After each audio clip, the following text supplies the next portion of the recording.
سامعین سے گزارش کی جاتی ہے کہ ہمارے دونوں چینلز کے پلیٹ فارم سے جتنی بھی آڈیو بکس کی ریکارڈنگ کمپلیٹ ہو چکی ہے اسے خود بھی سنیں اور زیادہ سے زیادہ شیئر کرنے کی کوشش کریں، اور ہمارے سوشل میڈیا پلیٹ فارم کے لنکس ڈسکرپشن میں دیے گئے ہیں۔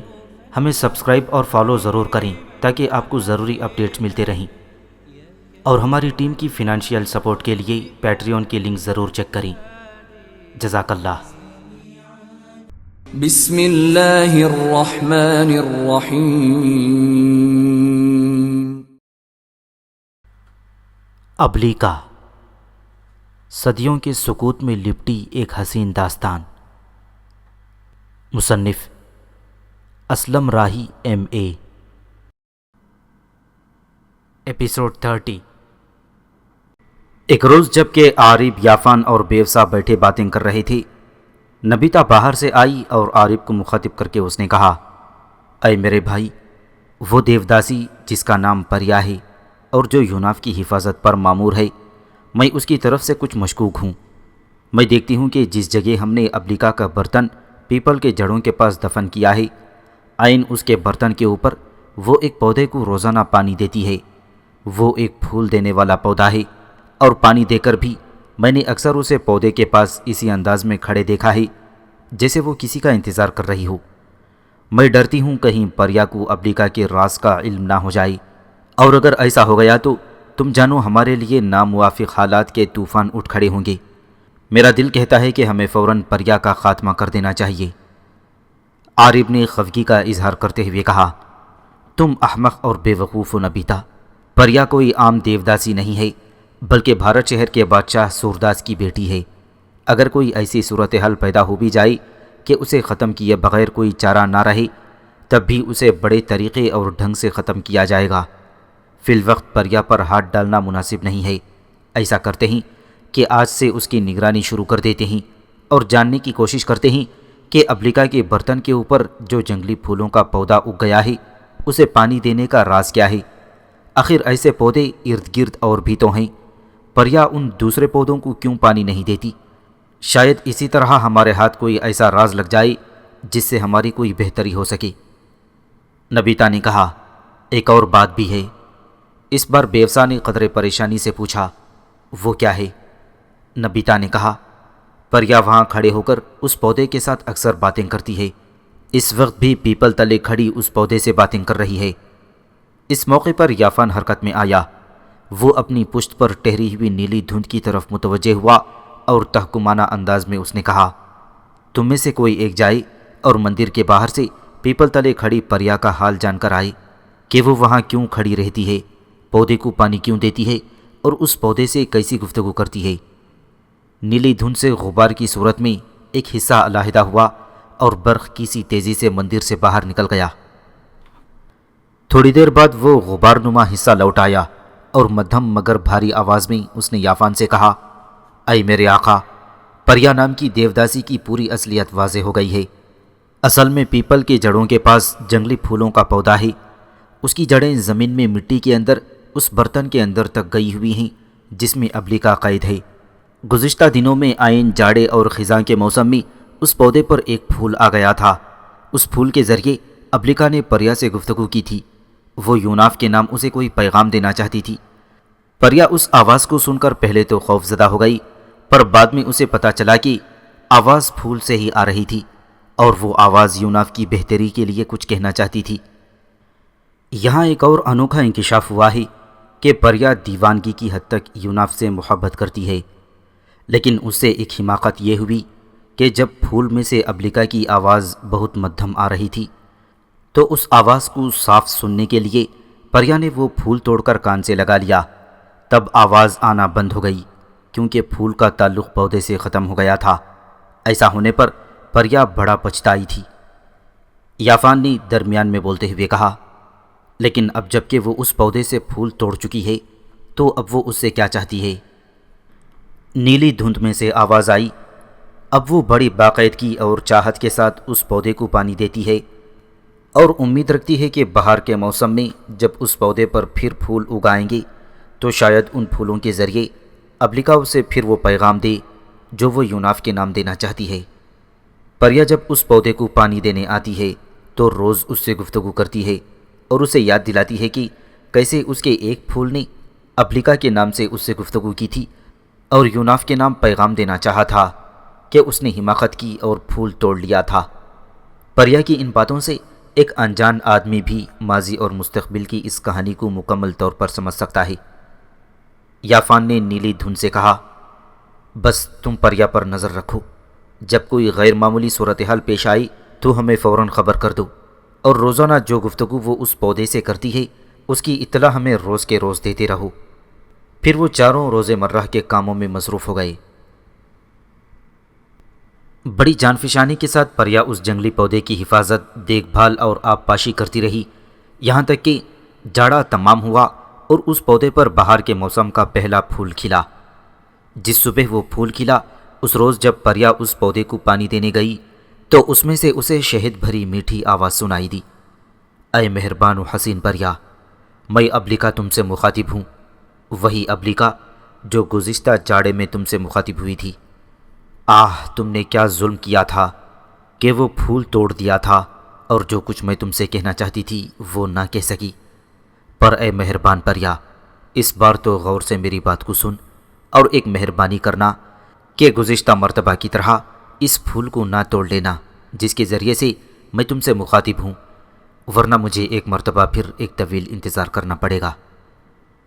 پریا بے چین ہو کر بولی، تم کہو کیا کہنا چاہتی ہو؟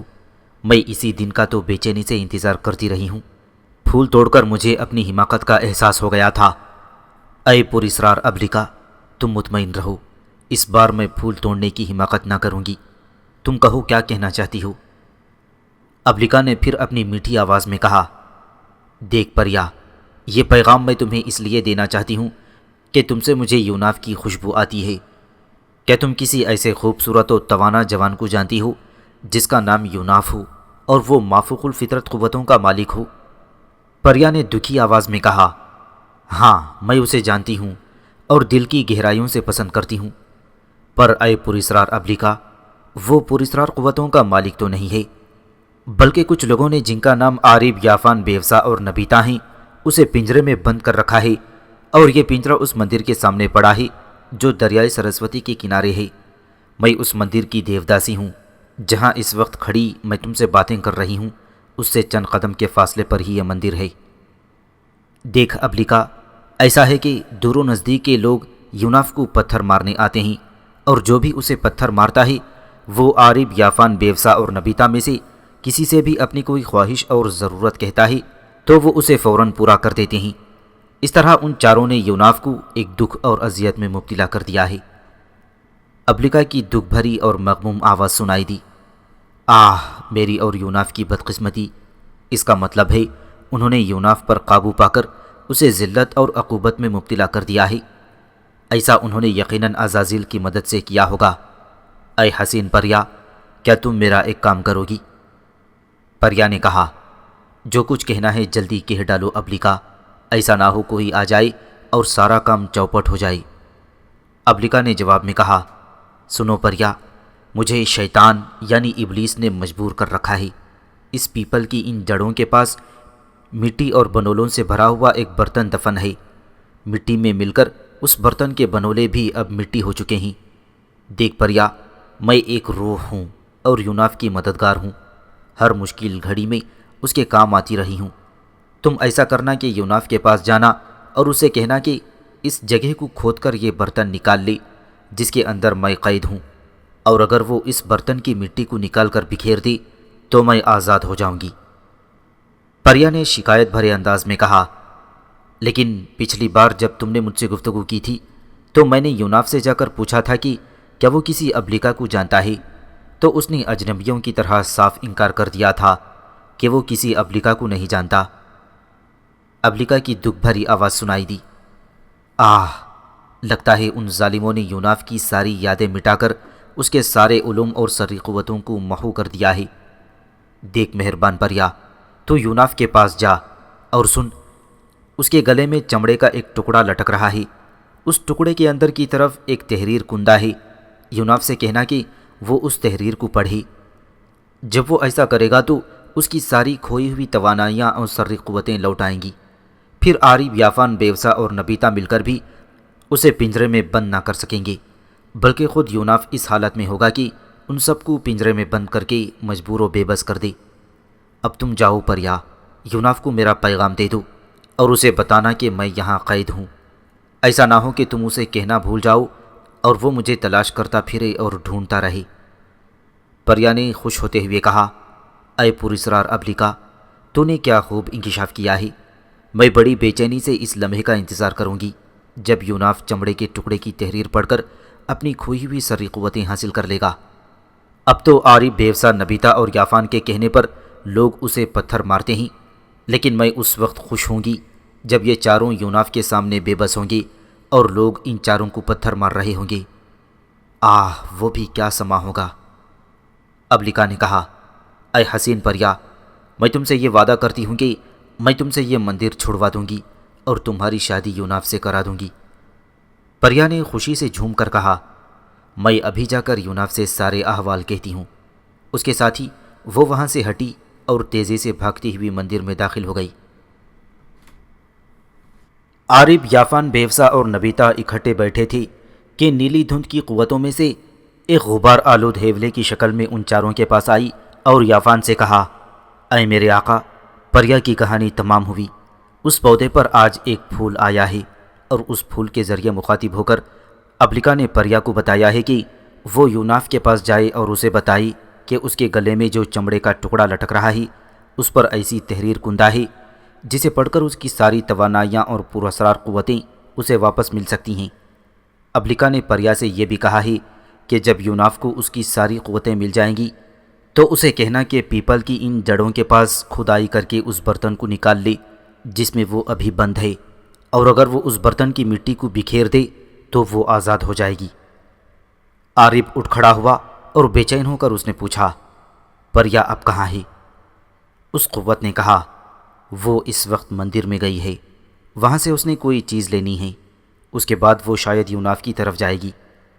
عارب نے کہا، تم تینوں یہیں رہو، میں پریا سے نمٹ کر آتا ہوں۔ اس کے ساتھ ہی وہ کمرے سے باہر چلا گیا۔ اپنے کمرے سے نکل کر عارب غصے اور غضب کی حالت میں مندر کی بلند سیڑھیوں پر جا کر کھڑا ہوا۔ اس نے دیکھا پریا ابھی چبوترے پر پنجرے میں بند یوناف کی طرف نہ گئی تھی۔ تھوڑی دیر بعد مندر کے اس حصے میں سے جس میں مندر کی دیوداسیاں رہتی تھیں پریا نمودار ہوئی۔ جو ہی وہ مندر کی بلند سیڑھیاں اترنے لگی، عارب نے اس پر عمل کیا۔ پریا بری طرح ہوا میں اچھلی اور پھر لہراتی ہوئی انتہائی بے بسی کے عالم میں آخری سیڑھی پر اس زور سے آ کر گری کہ اس کا دم نکل گیا اور وہ مردہ حالت میں مندر کی آخری سیڑھی پر بازو پھیلائی پڑی رہ گئی۔ عارب کو جب اطمینان ہو گیا کہ پریا مر چکی ہے تو وہ وہاں سے اپنے کمرے کی طرف لوٹ گیا۔ پریا کی موت پر ایک کوہرام مچ گیا تھا۔ مندر کا ہر فرد حیران و پریشان تھا کہ وہ سیڑھیوں سے نیچے کیسی جا گری تھی۔ اس کی موت کی خبر جب شہر پہنچی تو بھارت کا بادشاہ سورداس، پریا کی چھوٹی بہن داسیو اور بھائی رام دیو فوری طور پر وہاں آ پہنچے تھی۔ پریا کی لاش اٹھا کر صحن میں رکھ دی گئی تھی اور بھارت شہر کا ایک ہجوم تھا جو اس کی لاش پر کھڑا رو رہا تھا۔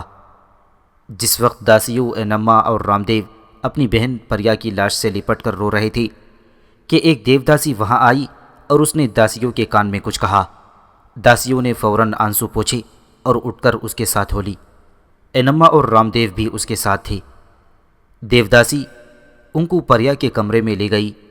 پھر اس نے داسیو سے کہا، کیا آپ مجھے پہچانتی ہیں؟ داسیو نے روتی ہوئی بھاری آواز میں کہا، کیوں نہیں جانتی، تم میری بہن پریا کے ساتھ اس کمرے میں رہتی تھیں۔ دیوداسی نے کہا، تو پھر سنیے، پریا مری نہیں ماری گئی ہے۔ داسیو چونک پڑی، وہ کیسے؟ کھل کر کہو۔ دیوداسی نے کہا، سنیے، آپ کی بہن پریا اس نوجوان سے محبت کرتی تھی جو پنجرے میں بند ہے اور جس کا نام یوناف ہے۔ پریا مجھ پر اعتماد کرتی اور ہر بار مجھ سے کہہ دیا کرتی تھی۔ پچھلے جاڑے میں ایسا ہوا تھا کہ جب پریا مندر کے قریب پیپل کے درخت پر یوناف کے کپڑے اتارنے گئی تھی تو وہاں کسی نسوانی آواز نے اسے پکارا۔ پریا نے ادھر ادھر دیکھا، وہاں کوئی بھی موجود نہ تھا۔ پھر اس نے جانا کہ آواز اس پودے کے پھول میں سے آ رہی تھی جو پیپل کے جڑوں کے قریب اگ رہا تھا۔ پھول سے نکلنے والی اس آواز نے پریا سے کہا تھا کہ میں ابلیکا ہوں، تم میرا ایک پیغام یوناف تک پہنچا دو، کیونکہ تم میں سے یوناف کی خوشبو آتی ہے، لہٰذا وہ یوناف کے لیے اسے پیغام دینا چاہتی ہے۔ پر پریا کو وہ آواز صاف نہ سنائی دے رہی تھی، اس لیے اس نے پھول کو توڑ کر کان سے لگا لیا تھا تاکہ وہ بات غور سے سن سکے، لیکن جب اس نے پھول توڑ کر کان سے لگایا تو اس پھول سے آواز آنا بند ہو گئی۔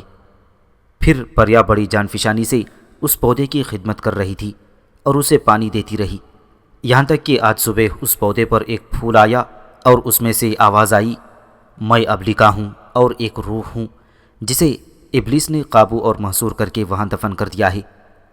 ابلیکا نام کی وہ روح یوناف کی معاون و مددگار ہے۔ اس نے پریا کو بتایا کہ یوناف بے پناہ سری قوتوں کا مالک ہے اور یہ قوتیں عارب، بیوسا، یافان اور نبیتا نے اس سے چھین کر اسے پنجرے میں بند کر رکھا ہے، اور اگر اس کی قوتیں بحال ہو جائیں تو وہ ان چاروں کو مشکل و کرب میں مبتلا کر سکتا ہے۔ ابلیکا نے پریا کو یہ بھی بتایا کہ یوناف کے پاس جائے اور اس کے گلے میں چمڑے کا ایک ٹکڑا ہے جس کی پشت پر ایک تحریر کندہ ہے، اگر یوناف اس تحریر کو پڑھ لے تو اس کی ساری سری قوتیں بحال ہو جائیں گی اور وہ عارب، یافان، بیوسا اور نبیتا کو اپنے سامنے زیر کر سکے گا۔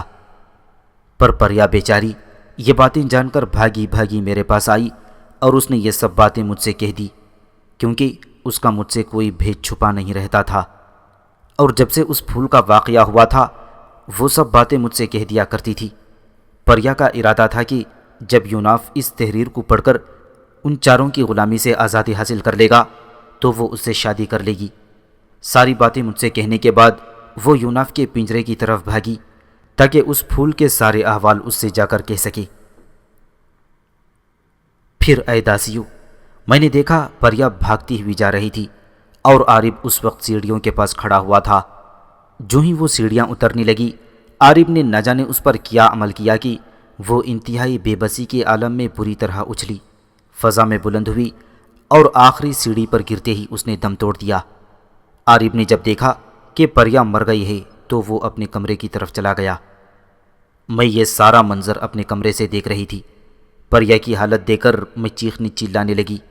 پھر سب لوگ جمع ہو گئے اور پریا کی لاش کو اٹھا کر اندر لائے۔ اس دوران عارب مندر سے نکلا، میں نے اس پر نگاہ رکھی۔ وہ یوناف کے چبوترے کی طرف گیا، اس کے گلے سے چمڑے کا ٹکڑا اتارا جس کی نشاندہی پریا کو ہوئی تھی۔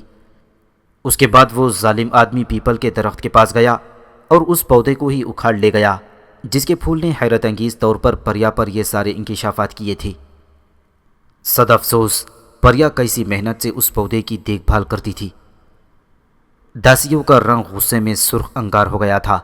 اس نے کہا، میں بھی حیران اور متجسس تھی کہ پریا سیڑھیوں سے اترتے ہوئے کیسے گر کر مر گئی، جبکہ وہ یہی سیڑھیاں روزانہ کئی بار اترتی چڑھتی تھی۔ اب میں نے جانا کہ عارب میری بہن کا قاتل ہے، پر میں اسے یوں ہی نہ جانے دوں گی، اپنی بہن کا انتقام ضرور لوں گی۔ میں ہر صورت میں اس چمڑے کا وہ ٹکڑا حاصل کرنے کی کوشش کروں گی جس سے یوناف کی توانائیاں بحال ہو سکتی ہے، اور جو پیار میری بہن نے اسے دیا تھا ویسا ہی پیار میں اسے دوں گی، اور اسے کہوں گی کہ وہ عارب سے پریا کے قتل کا انتقام لے۔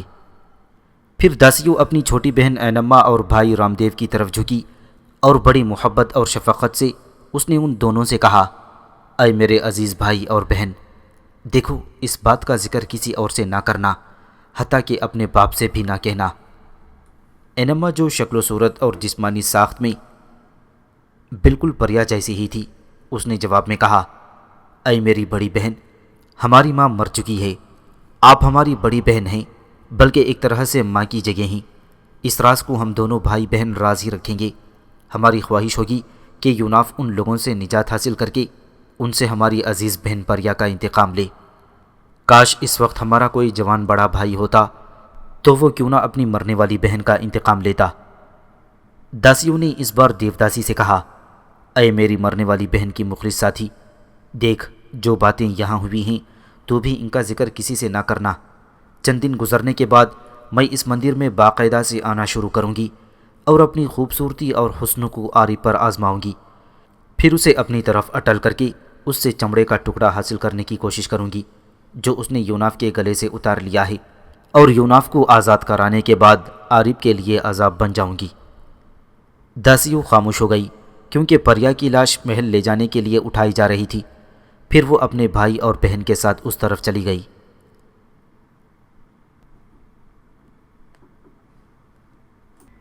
حضرت یعقوب علیہ السلام اپنے 12 بیٹوں کے ساتھ جیرون شہر میں خوشحال کی زندگی بسر کر رہے تھے۔ یعقوب علیہ السلام کے انہی 12 بیٹوں سے بنی اسرائیل کے 12 قبائل کی ابتدا ہوئی تھی۔ جیرون کو آج کل الخلیل کہہ کر پکارا جاتا ہے۔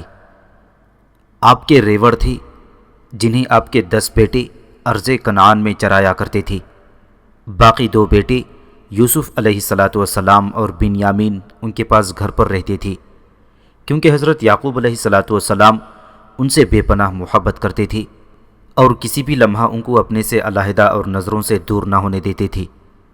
بنیامین ویسے بھی ابھی چھوٹے تھے، لہٰذا وہ بھی گھر پر رہتے تھے۔ اس دوران زلفا اور بلہا فوت ہو گئیں اور اب صرف لیا ہی زندہ تھی، جو حضرت یوسف علیہ السلام اور بنیامین کی سگی خالہ بھی تھی۔ یعقوب علیہ السلام کی رہائش گو جیرون شہر میں تھی، لیکن جیرون سے دور ایک وادی کے اندر آپ اپنے ریوڑ چرایا کرتے تھے۔ ایک روز جب کہ حضرت یعقوب اکیلے بیٹھے تھے، یوسف ان کے پاس آئے اور ان کے سامنے بیٹھ گئے۔ ان کے چہرے سے ظاہر تھا کہ وہ متجسس تھے۔ حضرت یعقوب نے بڑی شفقت اور پیار سے پوچھا، اے فرزند دلبند، کیا بات ہے؟ یوسف علیہ السلام نے کہا، اے میرے باپ، میں نے ایک خواب دیکھا ہے جو میں آپ سے کہنے آیا ہوں۔ حضرت یعقوب نے فرمایا، کہو بیٹے، تم نے کیا خواب دیکھا ہے؟ یوسف نے جواب دیا، اے میرے باپ، میں نے خواب میں دیکھا کہ 11 ستارے اور سورج اور چاند ہیں جو سب کے سب مجھے سجدہ کر رہے ہیں۔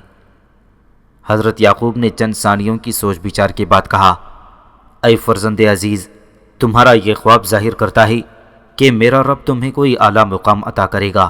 جو 11 ستارے ہیں وہ تمہارے 11 بھائی ہیں، جبکہ سورج اور چاند خود میں اور تمہاری خالہ لیا ہیں جو تمہاری ماں کی طرح ہے۔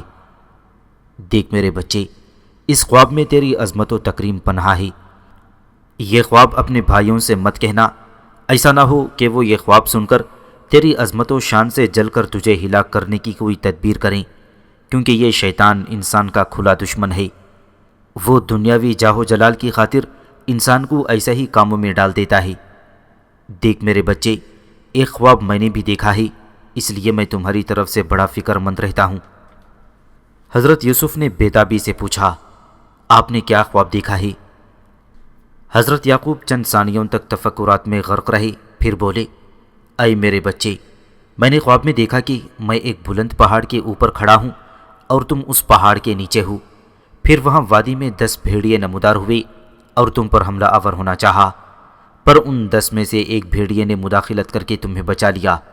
پھر اس کے بعد تم کہیں زمین کے اندر گھس گئے۔ اے میرے بیٹے، مجھے خدشہ ہے کہ یہ 10 بھیڑیے تمہارے 10 بھائی نہ ہوں، جن میں سے 9 کہیں تم پر حملہ آور ہو جائیں اور 10واں ان سے تمہارا دفاع کر کے تمہاری جان بچا لے۔ لہٰذا میرے بچے، خاموش رہنا، اپنے خواب کو مخفی رکھنا، ایسا نہ ہو کہ یہ خواب تمہارے لیے دکھ اور مصیبت کا باعث بن جائے۔ اس خواب کے بعد حضرت یعقوب حضرت یوسف سے اور زیادہ محبت کرنے لگے اور ہر وقت انہیں اپنی نگاہوں کے سامنے رکھنے لگے۔ یوسف کے 10 بھائی تو پہلے ہی ان سے نالان تھے کہ ان کی نسبت ان کے والد حضرت یعقوب ان کے بھائی یوسف سے زیادہ محبت کرتے ہیں۔ یہی نہیں بلکہ وہ ان کے بھائی بنیامین کو بھی ہم پر ترجیح دیتے ہیں۔ اس حسد کی بنیاد پر وہ 10 کے 10 بھائی باہم مشورہ کرنے لگے، ایک جگہ جمع ہوئے۔ پھر ان میں سے ایک نے باقی 9 کو مخاطب کرتے ہوئے کہا، اے میرے بھائیوں، ہم دیکھتے ہیں کہ ہمارا باپ بنسبت ہمارے یوسف اور ان کے حقیقی بھائی بنیامین سے زیادہ محبت کرتا ہے، حالانکہ ہم 10 ہیں، ان سے بڑے ہیں اور گھر کا کام کاج سنبھالنے کی قوت اور استطاعت رکھتے ہیں، جبکہ یوسف اور بنیامین ابھی چھوٹے ہیں، لہٰذا انہیں چھوٹے 2 بھائیوں کی نسبت ہم سے زیادہ محبت کرنی چاہیے۔ لیکن ہم دیکھتے ہیں کہ ہمارا باپ اس معاملے میں کھلی بے انصافی کر رہا ہے۔ اگر تم لوگ اپنے گھر میں اس کیفیت کو ختم کرنا چاہتے ہو تو آؤ کوئی ایسا حربہ کریں کہ اپنے باپ کو اس بات پر رضامند کریں کہ کل جب ہم ریوڑ چرانے کے لیے جائیں تو وہ یوسف کو ہمارے ساتھ بھیج دے۔ پھر ہم یوسف کو اپنے ساتھ لے کر یہاں سے اپنے ریوڑ چراتے ہوئے دوتن کے وادی کی طرف نکل جائیں گے اور وہاں جا کر یوسف کو قتل کر دیں گے۔ اس طرح جب یوسف ہمارے راستے سے ہٹ جائے گا تو ہم اپنے باپ کی نظر عنایت حاصل کرنے میں کامیاب ہو جائیں گے، اور اگر ہم نے ایسا نہ کیا تو سن رکھو، اس گھر کے اندر ہماری کوئی عزت کوئی تکریم کبھی نہ ہوگی۔ اب اگر تم میں سے کسی کو اس تجویز سے اختلاف ہو تو کہے، تاکہ اگر وہ کوئی بہتر تجویز رکھتا ہو تو اس پر عمل کیا جا سکے۔ ان سب نے ایک زبان ہو کر اس تجویز سے اتفاق کیا، لہٰذا وہ 10 کے 10 حضرت یعقوب علیہ السلام کی خدمت میں حاضر ہوئے، اور ایک نے سب کی نمائندگی کرتے ہوئے ان سے کہا، اے ہمارے باپ، کیا بات ہے؟ ہم دیکھتے ہیں کہ آپ کو یوسف کے بارے میں ہم پر اطمینان اور بھروسہ نہیں ہے، حالانکہ ہم اس کے بھائی ہمدرد اور خیر خواہ ہیں۔ ہماری آپ سے گزارش ہے کہ کل اسے آپ ہمارے ساتھ سیر و تفریح کے لیے بھیجیں، وہاں وہ ہمارے ساتھ آزادی کے ساتھ کھائے پیے اور کھیلے کودے۔ آپ مطمئن رہیں، ہم سب بھائی اس پر نگاہ رکھیں گے اور مکمل طور پر اس کی حفاظت کریں گے۔ جواب میں حضرت یعقوب علیہ السلام نے فرمایا، میں یوسف کو یوں باہر بھیجنا 2 وجہ سے پسند نہیں کرتا۔ اول تو یہ کہ مجھے اپنے اس نور نظر کے بغیر چین نہیں آتا، دوسرا مجھے یہ خطرہ ہے کہ جب تم اسے اپنے ساتھ لے جاؤ تو کہیں اس کی طرف سے غافل نہ ہو جاؤ اور اسے کوئی بھیڑیا نہ کھا لے۔ آپ کی اس بات کے جواب میں ان کے بیٹوں نے کہا، اے ہمارے باپ، آپ کا یہ خوف و خطرہ اور دھڑکا بھی عجیب ہے۔ آپ یہ تو سوچیں کہ ہم 10 بھائیوں کی ایک جماعت ہیں اور سب مل کر اس کی خوب حفاظت کر سکتے ہیں، بس اگر ہم سب کے ہوتے ہوئے بھی ہمارے چھوٹے اور عزیز بھائی کو بھیڑیا کھا جائے تو پھر اے ہمارے رب، ہمارا تو وجود ہی بیکار ہو گیا۔ پھر ایسی صورت میں ہم سے کسی اور کام کی کیا امید ہو سکتی ہے؟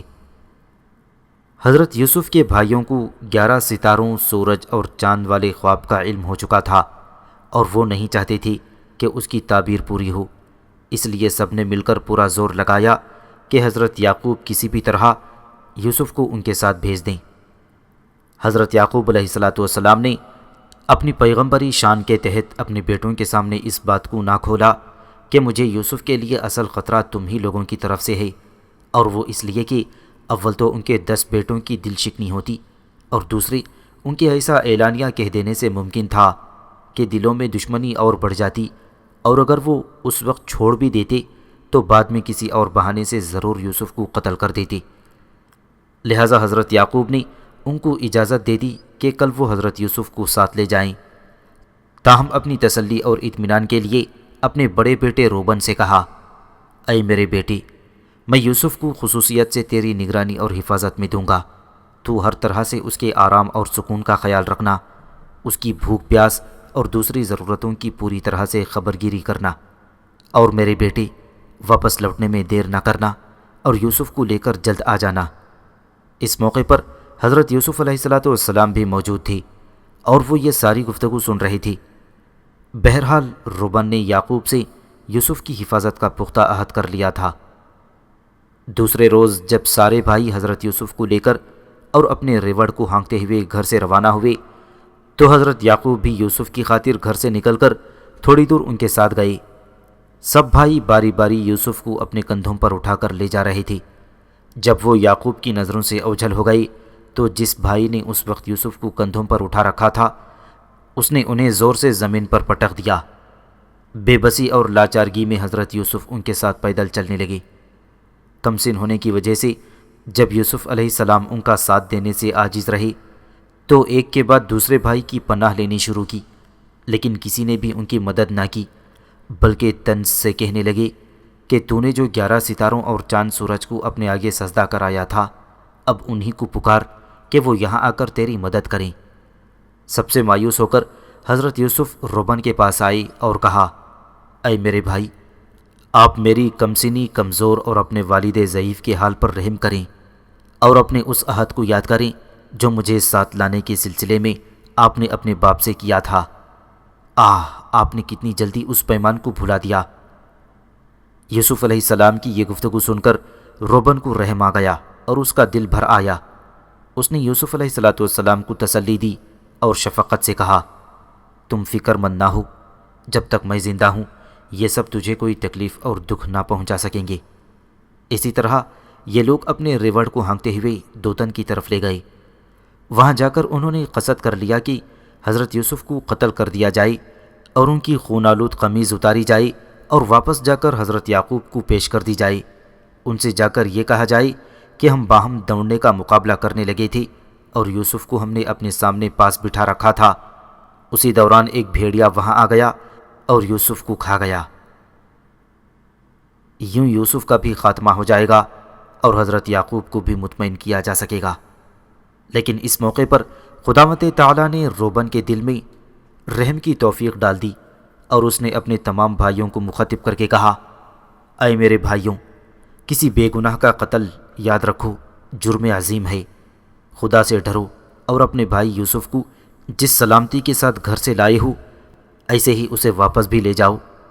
ہاں، البتہ تم اس سے یہ عہد کر لو کہ تم نے اسے قتل کرنے کا جو منصوبہ بنایا ہے اس کی شکایت یہ گھر جا کر ہرگز نہ کرے۔ روبن کی بات پر باقی بھائی سیخ پا ہو گئے اور ان میں سے ایک نے اس پر طنز کرتے ہوئے کہا، ہم جانتے ہیں کہ ایسی گفتگو سے تمہارا کیا مطلب ہے۔ اس طرح تم یہ چاہتے ہو کہ تم ہماری نسبت اپنے باپ کے دل میں زیادہ جگہ حاصل کر لو، لیکن ہم ایسا ہرگز نہ ہونے دیں گے۔ ایک دوسرے بھائی نے روبن سے کہا، سن رکھو، اگر تم نے ہمارے ہاتھوں یوسف کو بچانے کی کوشش کی تو ہم سمجھیں گے کہ تم ہمارے ارادے سے مزاحمت کرنے کی کوشش کر رہے ہو۔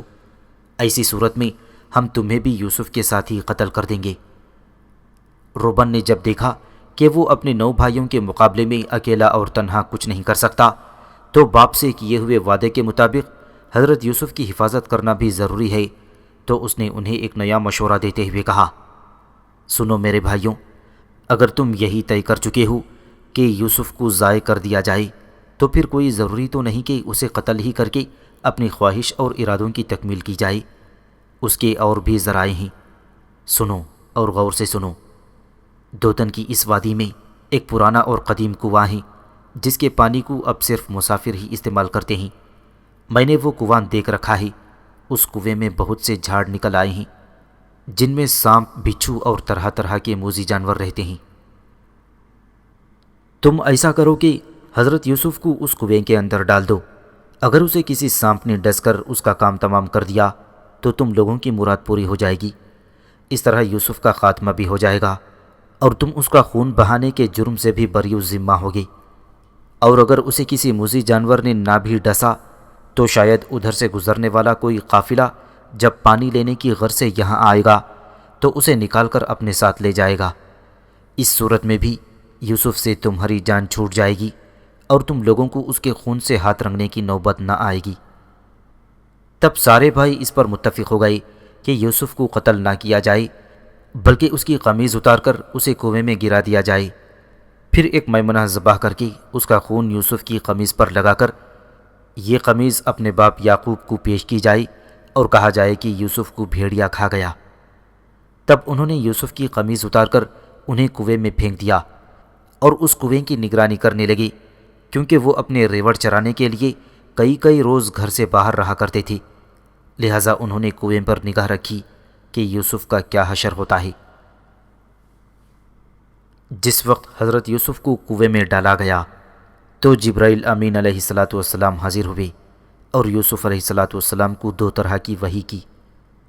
ایک یہ کہ آئندہ زمانے میں انہیں بھائیوں سے ملاقات کی خوشخبری دی کہ آئندہ دور میں جب وہ اپنے انہی بھائیوں سے ملیں گے تو وہ بالا دست ہوں گے، جس کی وجہ سے آپ ان کے ظلم و ستم کا ان سے مواخذہ کر سکیں گے اور وہ سب اس معاملے سے بے خبر ہوں گے۔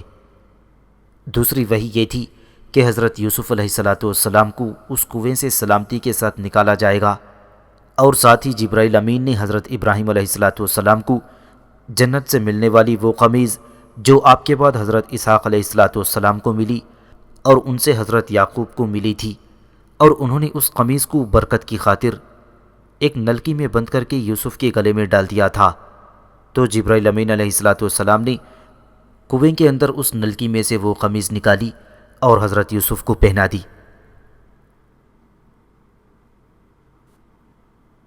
ایک دن وہ اس کنویں سے دور اپنے ریوڑ چرا رہے تھے تو ایسا ہوا کہ اسماعیلیوں یا مدیانیوں کا ایک تجارتی کارواں وہاں سے گزرا۔ یہ کارواں اسی کنویں کے پاس آ کر زرد کش ہوا اور اپنے کچھ آدمی انہوں نے کنویں سے پانی نکالنے کو مقرر کر دیے۔ جب انہوں نے ڈول کنویں میں ڈالا تو اس کے ساتھ حضرت یوسف علیہ السلام باہر آ گئے۔ وہ لوگ بڑے خوش ہوئے کہ ایک غلام مفت میں ہاتھ آ گیا۔ انہوں نے اپنے جانوروں کو پانی پلایا، خود بھی پیا، کچھ دیر سستائی اور کوچ کر گئے۔ اس تجارتی کارواں کے لوگ جلعاد شہر سے تجارت کی غرض سے مصر جا رہے تھے۔ جلعاد شرق اردن کے کھنڈرات آج بھی دریائے اردن کے مشرق میں وادی البیاس کے اندر موجود ہیں۔ بہرحال حضرت یوسف اس کنویں میں 3 دن تک رہے۔ چوتھے دن وہ کارواں والوں کے ہاتھ لگ گئے۔ حضرت یوسف علیہ السلام کے بھائی اپنے ریوڑ چراتے ہوئے جب پھر اس کنویں کے پاس آئے تو سب سے بڑے بھائی روبن نے کنویں میں جھانک کر دیکھا۔ کنواں خالی تھا، کیونکہ بھائیوں نے جب حضرت یوسف کو کنویں کے اندر پھینکا تھا تو قدرت خداوندی سے آپ کو کوئی چوٹ نہ آئی تھی، بلکہ آپ نے دیکھا کہ اس کنویں میں ایک چٹان ابھری ہوئی تھی، لہٰذا حضرت یوسف اس چٹان پر بیٹھ گئے۔ لیکن اب روبن نے دیکھا کہ وہ پتھر خالی پڑا تھا اور حضرت یوسف وہاں نہ تھے۔ تب روبن نے اپنا پیراہن چاک کیا اور رونے اور واویلا کرنے لگا۔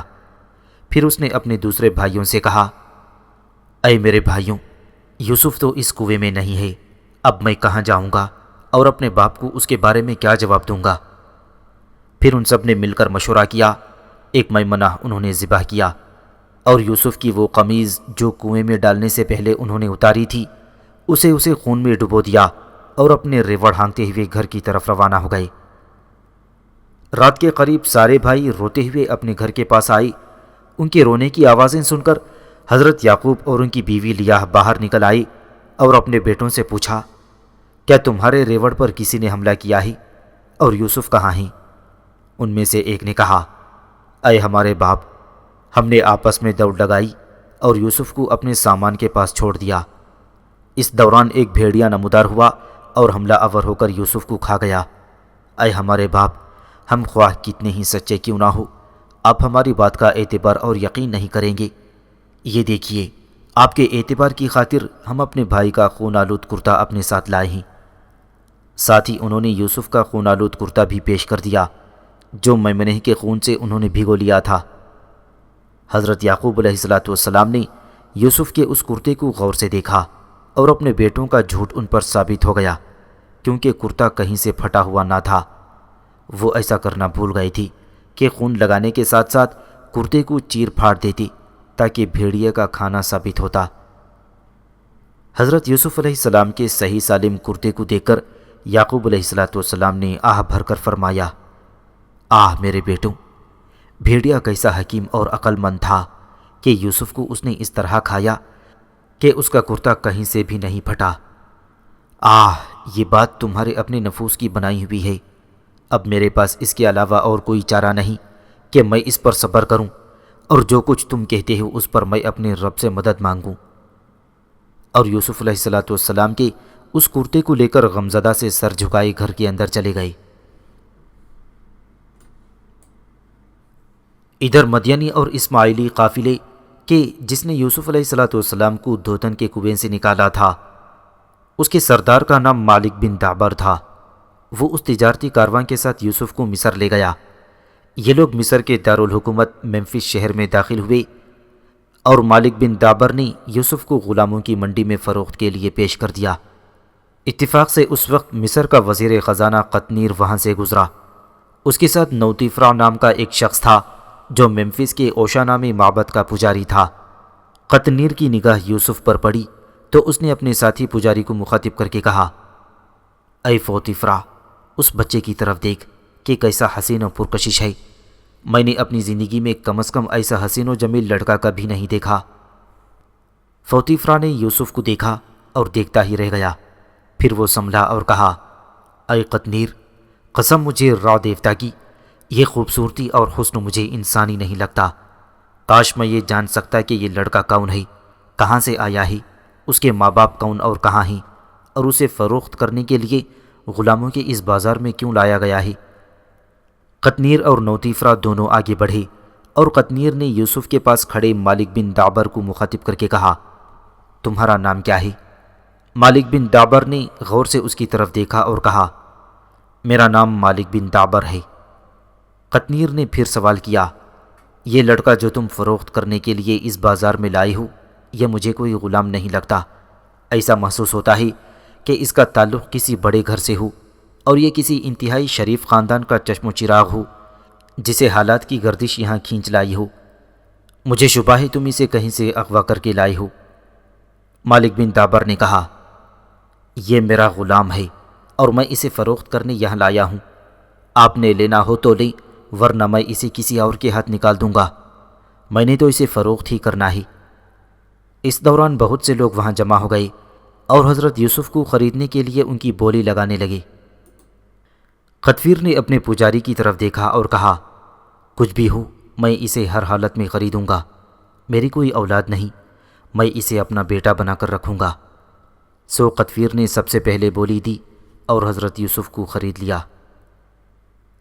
مورخین لکھتے ہیں کہ حضرت یوسف علیہ السلام کی خریداری کے لیے طرح طرح کی قیمت لگائی گئی تھی۔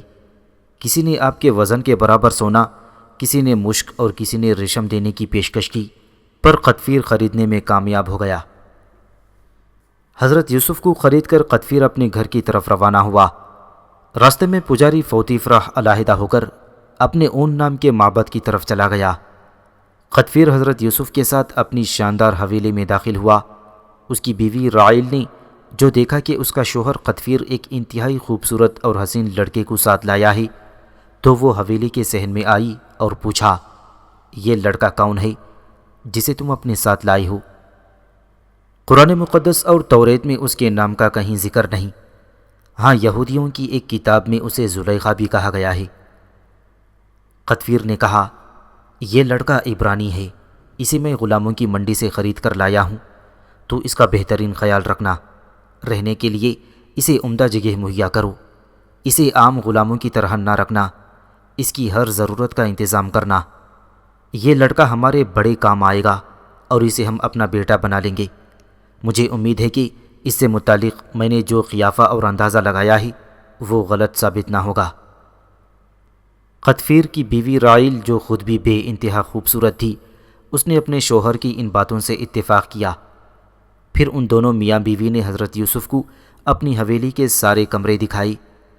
حضرت یوسف علیہ السلام نے دیکھا کہ حویلی کے ہر کمرے میں مصر کے سب سے بڑے دیوتا را کے بت پڑے ہوئے تھے۔ پھر حویلی کا ماحول بھی ان کے لیے کچھ نیا نیا تھا، کیونکہ کنعان جہاں حضرت یوسف اپنے باپ اور بھائیوں کے ساتھ رہا کرتے تھے، وہاں تو چند ہی آزاد قبائل تھی جو وقتاً فوقتاً ہجرت کیا کرتے تھے، اور بعض قبائل نے مختلف علاقوں میں سکونت اختیار کر کے وہاں چھوٹی چھوٹی ریاستیں بھی بنا لی تھیں۔ اور اس سرزمین میں حضرت یوسف علیہ السلام کو جو تربیت ملی تھی، اس میں بدویانہ زندگی کے محاسن اور خانوادہ ابراہیمی کی خدا پرستی کے عناصر بھی شامل تھے۔ لیکن خداوند تعالیٰ اس وقت کے سب سے زیادہ متمدن اور ترقی یافتہ ملک مصر میں ان سے جو کام لینا چاہتا تھا اور اس کے لیے جس واقفیت، تجربے، بصیرت کی ضرورت تھی، اس کا موقع بدوی زندگی میں نہ تھا۔ اس لیے اللہ تعالیٰ نے اپنی قدرت کاملہ سے یہ انتظام فرمایا کہ انہیں مصری سلطنت کے ایک بڑے عہدیدار کے ہاں پہنچا کر آپ کی تربیت کا عمدہ ترین انتظام کیا۔ بہرحال غطفیر نے حضرت یوسف علیہ السلام کو اپنے پاس رکھا۔ جب انہیں دیکھا کہ حضرت یوسف علیہ السلام کے آنے سے اس کے گھر میں برکت بڑھ گئی ہے، تو وہ اپنی اس خریداری پر بڑا خوش ہوا۔ پھر اس نے یہ بھی دیکھا کہ یوسف علیہ السلام جس کام میں بھی ہاتھ ڈالتے ہیں، خدا انہیں اقبال بلند رکھتا ہے، لہٰذا وہ جان گیا کہ خدا یوسف کے ساتھ ہے۔ تب حضرت یوسف غطفیر کی نظروں میں مقبول ہو گئے۔ اس نے انہیں اپنے گھر کا مختار بنا کر سب کچھ انہیں سونپ دیا۔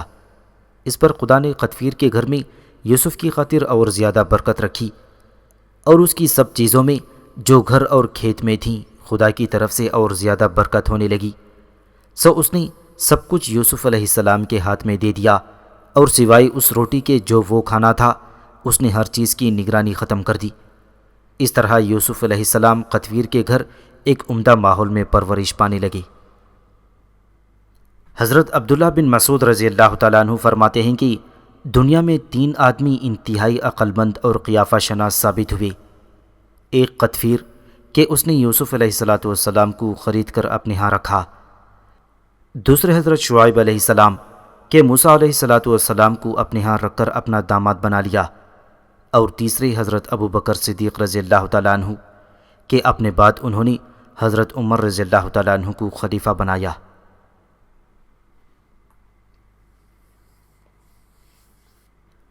ہندوستان میں نووارد آریاؤں نے ہندوستان کے مقامی باشندوں یعنی ڈراوڈوں کے خلاف جو سازش تیار کی تھی اس میں وہ مکمل طور پر کامیاب دکھائی دے رہے تھے۔ انہوں نے ڈراوڈوں کے 10 بادشاہوں کو آپس میں لڑا کر پہلے ہی کمزور کر دیا تھا۔ اب انہوں نے اپنی عسکری قوت کو مضبوط و مربوط کیا اور اس کے بعد انہوں نے ڈراوڈوں کی ریاستوں پر عام حلہ بول دیا۔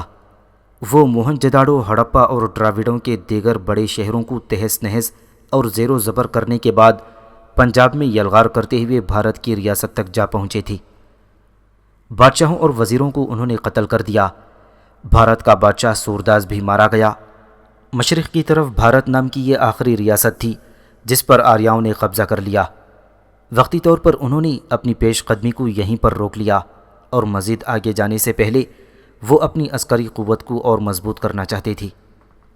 ان مفتوحہ علاقوں کے اندر آریاؤں نے کوئی مضبوط مرکزی حکومت قائم نہ کی، بلکہ ان علاقوں کو ریاستوں کی صورت میں ان کے بڑے بڑے سالاروں نے آپس میں بانٹ لیا اور ان پر حکومت کرنے لگے۔ بھارت کی ریاست پر سرو نام کا ایک آرین سپہ سالار قابض ہو کر حکمران بن گیا۔ اسی نے بھارت کے بادشاہ سورداس کو قتل کیا تھا اور پھر سورداس کی ایک بھتیجی سے شادی کر لی جس کا نام گومتی تھا۔ گومتی چونکہ داسیو اینما اور رامداس کی چچا زاد بہن تھی، لہٰذا اس نے ان تینوں بہن بھائیوں کو محل کے ایک خفیہ تہ خانے میں چھپا دیا تھا اور ان کا پورا خیال رکھ رہی تھی۔ اسے یقین تھا کہ اگر اس کے شوہر کو خبر ہو گئی کہ داسیو اینما اور رامداس مرنے والے بادشاہ سورداس کی اولاد ہیں تو وہ ان تینوں کو قتل کر دے گا، اس لیے اس نے ان تینوں کو تہ خانوں میں محفوظ کر دیا تھا۔ عارب، یافان، بیوسا اور نبیتا کی ذات پر اس انقلاب سے کوئی فرق نہ آیا۔ نئے بادشاہ سترو کو جب ان کے احوال کی خبر ہوئی تو وہ بھی سورداس کی طرح ان کی عزت افزائی کرنے لگا، تاہم یوناف پہلے کی طرح پنجرے میں بند تھا اور لوگ اسے پتھر مار کر اپنی مرادیں پوری کر رہے تھے۔ سترو نے مندروں اور دھرم کا کام کرنے والوں کو کوئی نقصان نہ پہنچایا تھا، لہٰذا اوشا دیوی کا مندر دریائے سرسوتی کے کنارے ویسے کا ویسا ہی رہا اور اس کے اندر کام کرنے والے پجاری اور دیوداسیاں بھی معمول کے مطابق کام کرتی رہیں۔ تاہم مندر کا بڑا پجاری بھریگ چونکہ برکت کی خاطر سورداس کے لشکر میں شامل تھا، لہٰذا وہ جنگ میں اس کے ساتھ ہی مارا گیا تھا اور اب ہرشنا نام کے ایک پجاری کو اوشا دیوی کے مندر کا بڑا پجاری بنا دیا گیا تھا۔ آریاؤں کے ہاں کسی بیوہ عورت کو دوسری شادی کرنے کی اجازت نہ تھی اور بیواؤں کے لیے وہ ودوا آشرم تعمیر کرتے تھے تاکہ بیوائیں ان کے اندر رہ کر اپنی زندگی کے باقی دن گزار دیں۔ جب بھارت شہر میں بھی سترو کے حکم سے ودوا آشرم تعمیر ہوا تو گومتی اپنی چچا زاد بہن داسیوں کو نکال کر تہ خانے سے باہر لے گئی اور اسے اپنی ایک بیوہ سہیلی ظاہر کیا، جبکہ اینما اور رامدیو کو اس نے داسیوں کی بیٹی اور بیٹا بنا کر ودوا آشرم میں منتقل کر دیا اور وہاں وہ تینوں ماں، بیٹی اور بیٹے کی حیثیت سے زندگی بسر کرنے لگے تھے۔